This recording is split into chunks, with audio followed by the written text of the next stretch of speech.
দেখলাম তো পুলিশ প্রশাসন এসে নোটিশটা টাঙিয়ে গেল। আমি বাড়িতে ছিলাম। তারা ওখানে দেওয়ালে সাটিয়ে দিয়ে গেল নোটিশটা। 7 তারিখে যাওয়ার জন্য তাকে ইডি অফিস থেকে একটা সমন পাঠানো হয়েছে।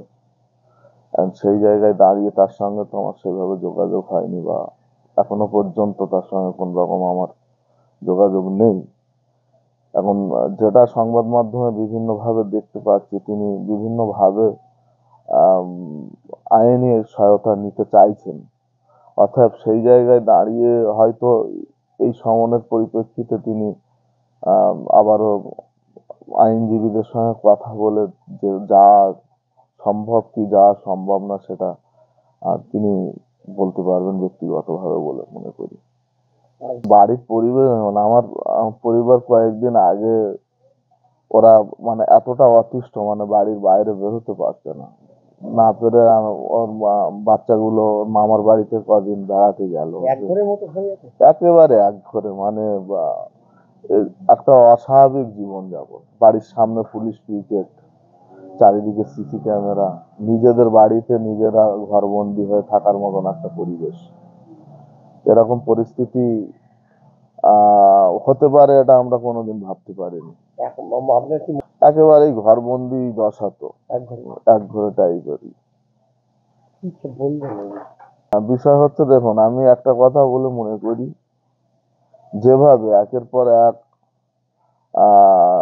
শুধুমাত্র যারা তৃণমূল কংগ্রেস দলটা করে, বিশেষ করে তাদেরকে বেছে বেছে, অবিজেপি দলগুলোকে বেছে বেছে টার্গেট করা হচ্ছে।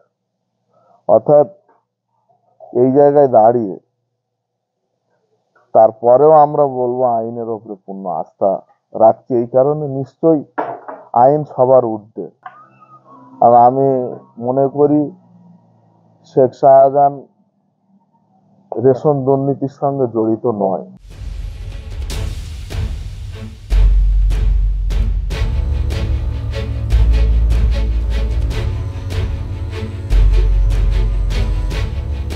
আমাদের অবস্থা ভীষণ শোচনীয়।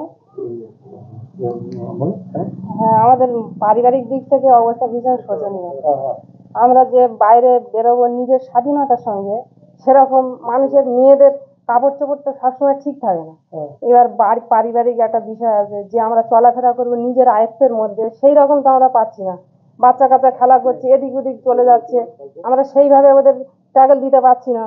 তারপর বাড়ি যে কোনো মানে আত্মীয় স্বজন আসছে, তারাও আসছে দ্বিধাবোধ করছে, তারাও ঠিক মতো আসতে পারছে না।